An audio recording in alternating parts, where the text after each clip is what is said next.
یہ ہے کہ دل میں یار بسے، دل میں اس کے جلوے بسے۔ 15 سال کے مخدوم پاک رضی اللہ تبارک و تعالیٰ، مغلوں نے لقمہ تر سمجھ کر کے اس ملک کو ہڑپ کرنا چاہا۔ سرکار مخدوم پاک نے عمرہ کی اور وزراء کی میٹنگ لی۔ جو عمرہ اور وزراء تھے وہ ان کے خانہ زاد موروثی غلام تھے اور ان کے باپ داداؤں کے دور سے ایک سے ایک تجربے کار تھے۔ سرکار مخدوم پاک نے فرمایا کہ جو مغل جنہوں نے ابھی اسلام قبول نہیں کیا ہے، بعض مغل تو وہ حملہ آور ہیں اور سمنان کو لقمہ تر سمجھ کر کے ہڑپ کرنا چاہتے ہیں، آپ لوگ کا مشورہ کیا ہے؟ تو جو عمرہ اور وزراء تھے، ایک تو صورت بھولی بالی پیاری پیاری معصوم سا چہرہ دیکھا، نورانیت والا، اور ترس آ گیا۔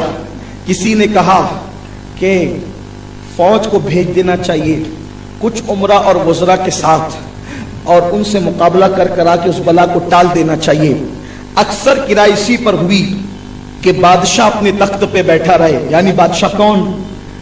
مخدوم سمنا سید محمد اشرف جہانگیر سمنانی، وہ تخت سنبھالتا بیٹھا رہے اور باقی فوج جائے اور جا کر کے لڑے، اس لیے کہ 15 سال کی عمر لڑنے کے لیے موضوع نہیں، نہ تجربہ، نہ حرب ضرب کے معاملات، اس لیے لوگوں نے مشورہ دیا، لیکن یہ بات اوپن نہیں کی کیوں وہ شفقتوں کا اظہار کیوں کر رہے ہیں؟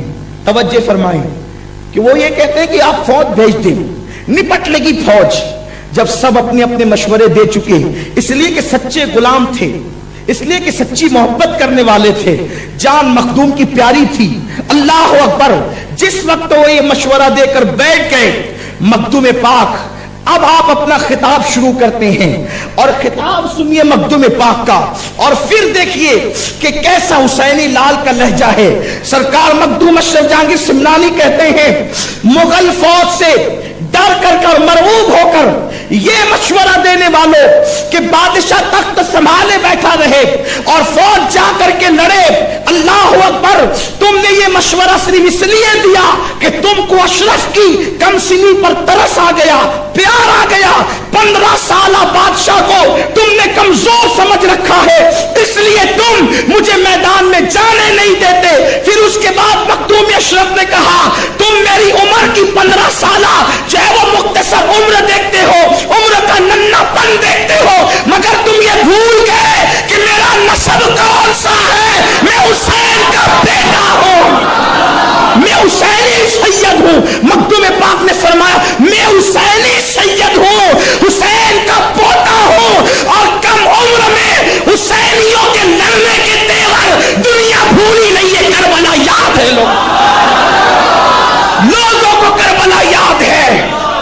میری کم عمری نہ دیکھو، میری کم عمری نہ دیکھو، میں حسین کا بیٹا ہوں، میں حسینی سید ہوں، اور ابھی کم عمری میں لڑنے کے تیور دنیا بھولی نہیں ہے، لوگوں کو کربلا یاد ہے۔ صفدر و حیدر کا پوتا ہوں، لڑنے کے ڈھنگ جانتا ہوں۔ فرمایا میں خود میدان میں جاؤں گا، یہ میرے خاندان کی ریت نہیں ہے کہ لشکر کو یوں بھیج دوں اور میں تخت سنبھالتے بیٹھا رہوں۔ آگے اشرف چلے گا، پیچھے اس کی رعایا چلے گی، اور اس کے بعد تاریخ گواہ ہے۔ آپ اگر کرامت سننا چاہتے ہیں تو میں آپ کی کا خیال کرتے ہوئے، آپ کے ذوق کا خیال کرتے ہوئے، آپ کا دل کا خیال کرتے ہوئے کرامت اینڈ میں بیان کر دوں گا، لیکن اس وقت میرے مخاطب جوان ہے۔ تصوف عزم کا نام ہے، تصوف عزم کا نام ہے، تصوف زندگی اور حیات کا نام ہے، تصوف باطل کی آنکھوں میں آنکھیں ڈال کے مقابلہ کرنے کا نام ہے، تصوف باطل کے خلاف اڑ جانے کا نام ہے۔ اگر باطل کے خلاف اڑنے کا نام تصوف نہیں تو مولا حسین سے بڑھ کر کے صوفی کون ہو سکتا ہے؟ نکل کر خانقاہوں سے ادا کر رسم شبیری، ان سے بڑا خانقاہی کون ہو سکتا ہے؟ ہمیں بہت سہلایا جا رہا ہے اور یہ فکر دی جا رہی ہے کہ تصوف فرسودہ نظام کا نام ہے۔ تصوف فرسودہ نظام کا نام نہیں، بدر و احد خندق و خیبر کی یادگاروں کو تازہ کرنے کا نام تصوف ہے.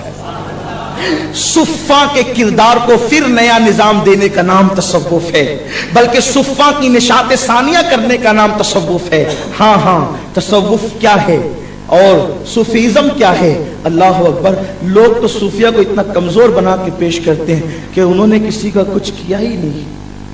صوفیہ بیٹھے بھی ہوتے تھے تو وہ ایسی ٹیم تیار کرتے تھے کہ وہ جدھر چلے جاتے تھے انقلاب آ جاتا تھا. غوث پاک سے بڑا بھی کوئی صوفی ہوگا؟ غوث پاک رضی اللہ تعالیٰ کے 20,000 کم و بیش مرید و خلفاء اور شاگرد بیت المقدس کو آزاد کرانے میں صلاح الدین ایوبی کے ساتھ گئے تھے. خود صلاح الدین بھی کون تھے؟ صلاح الدین بھی سرکار غوث پاک کے مرید تھے.